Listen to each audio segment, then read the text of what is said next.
Let's be honest for a moment. How many times have you said yes? Sure, no problem when your heart was actually screaming no? How many times have you canceled your own plans to fix someone else's mess, only because you didn't want to be the bad guy? If this sounds familiar, you are struggling with people-pleasing. We were raised to believe that endless sacrifice is a virtue. Imagine this. It's 9 p.m. on a Friday. You are exhausted. Your social battery is completely drained, and all you want to do is put on your pajamas and sleep. Suddenly, your phone buzzes. It's a friend asking if you can help them move a couch tomorrow morning at 7 a.m. Your brain screams, absolutely not. But what do your fingers type? Sure, see you at 7. Let's look at a real-life example. Let's say your coworker asks you to finish their report on a Friday afternoon because they want to leave early. You say yes because you don't want to look like a bad team player. But what is the actual cost? Now you are missing your child's soccer game, or you are canceling your dinner date just to do someone else's job. You are sacrificing your own life to make someone else's life easier. But today, we are going to dismantle that lie. We are doing a deep dive into Set Boundaries, Find Peace by Nedra Glover Tawwab. We aren't just talking about saying no. We are building a complete system to help you build boundaries that are firm yet kind. This video might change your relationships, and it might even cause some people to leave your life. But you will find your peace again. When you help that friend move the couch or do that coworker's project, you aren't doing it out of love. You are doing it out of obligation and fear. So, while you are carrying that couch, you are secretly annoyed with them. You start keeping a mental scorecard.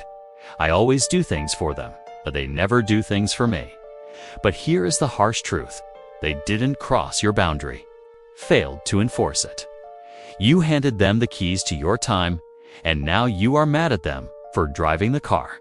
Nedra Tawwab says, boundaries are not stone walls. They are doors with handles. We decide who comes in and who stays out. Psychologically, 3 major fears stop us: fear of rejection, conflict avoidance, and guilt. But these fears have a hidden cost: resentment. When you ignore your own boundaries, you eventually start to hate the people you are helping. That is a toxic cycle. I want you to self-assess right now. Where do you fall on this spectrum? Porous, rigid, or healthy boundaries? There are 6 vital pillars: physical, time, emotional, intellectual, material, and sexual boundaries. Step 1 is clear communication. People are not mind readers. Use I statements to express your needs clearly. Imagine you have a friend who constantly makes sarcastic jokes about your weight or your job. If you just smile and fake a laugh, they think it's okay. But deep down, you are pulling away from them. 5 years later, you stop talking to them entirely. They are left confused, thinking, what happened? If you had set a boundary on day 1 by saying, I don't like those jokes, you could have saved the friendship. Clear is kind. Step 2. Apply the consequence. Without consequences, your boundaries are just complaints. People will resist because they benefited from your lack of boundaries. I want you to listen closely and identify which one you are. 1. The porous boundary, the sponge you absorb everyone else's emotions and crises. Meet Sarah. Sarah is the therapist's friend. Whenever her friend Emily calls at 2 a.m. crying about her toxic ex-boyfriend, Sarah picks up, even if she has an important job interview the next morning. Sarah is exhausted, but she tells herself, if I don't answer, I'm a bad friend. Sarah has 0 emotional firewall. She is setting herself on fire to keep Emily warm. 2. The healthy boundary. A person with a healthy boundary in Sarah's situation would say, Emily, I love you and I hate seeing you upset, but I have a huge interview tomorrow and need to sleep. Let's get coffee tomorrow at noon so I can fully listen to you. Notice how she is kind but firm. 3. The rigid boundary, the stone wall. This is where we talk about cutting people off. It's a trauma response. Meet Mark. Mark prides himself on having no drama in his life. he started dating a really great girl. But the first time they had a minor disagreement about where to eat dinner, Mark stopped texting her. He ghosted her entirely. He tells himself, "I don't tolerate disrespect." But in reality, Mark is terrified of communication and vulnerability. He uses the door slam technique. Setting boundaries isn't selfish. It's the highest form of self-respect. Tell me in the comments, which area is the hardest for you? The 6 pillars. 1. Time boundaries.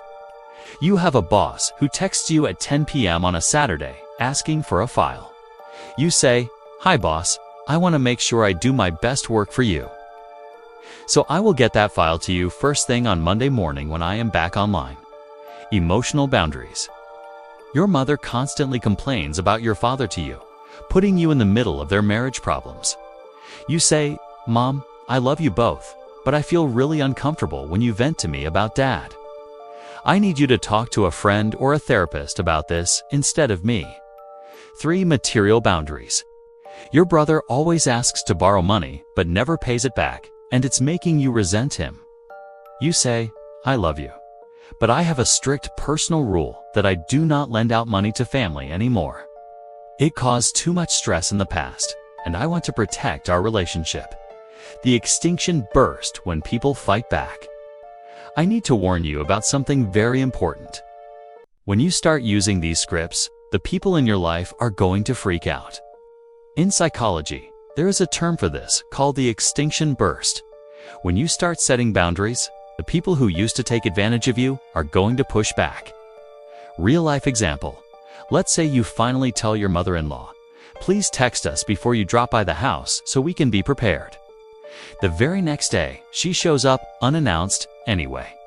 When you don't open the door immediately, she throws a tantrum, cries, and tells the whole extended family that you are keeping her away from her grandchildren. This is the extinction burst. She is testing the fence like a dinosaur in Jurassic Park to see if the electric fence is actually turned on. When this happens, do not cave.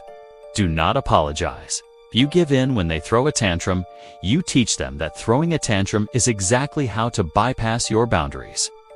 Their disappointment is not your emergency. Setting boundaries is the bridge between self-abandonment and self-love. Yes, it is terrifying to say no. Yes, your voice might shake the first few times you do it. But on the other side of that 10 seconds of terrifying, awkward conversation is a lifetime of peace. Until next time, stay strong, speak your truth, and protect your peace.